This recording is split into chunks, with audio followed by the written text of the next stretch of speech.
नमस्कार मंडळी, परिपूर्ण रेसिपीमध्ये तुमचं अगदी मनापासून स्वागत आहे। ह्या वड्याची रेसिपी मी तुम्हाला अगोदरच्या व्हिडिओमध्ये दाखवली आहे।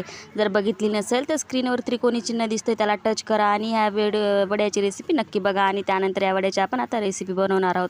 तर त्यासाठी आपल्याला सर्वात अगोदर कढईमध्ये तेल गरम करून त्यामध्ये थोडंसं खोबरं, थोडासा कांदा आणि लसूण आपल्याला छान पद्धतीने भाजून घ्यायचं आहे आणि त्याचं वाटण बनवून घ्यायचं आहे।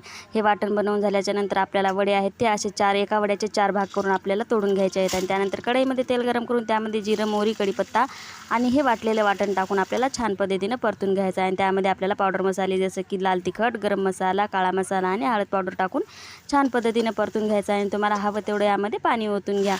त्यानंतर त्याच्यामध्ये चवीनुसार मीठ टाका आणि छान उकळी काढून घ्या आणि हे बारीक केलेले जे पीसेस आहेत ते यामध्ये टाका आणि 2 मिनिटं शिजवून घ्या। जास्त वेळ शिजवू नका आणि वरून कोथिंबीर टाका आणि तयार आहे आपली ती झणझणीत चमकुराच्या वड्याची भाजी। कशी वाटली कमेंट करा, नक्की लाईक करा, चॅनलवर नवीन असाल तर सबस्क्राईब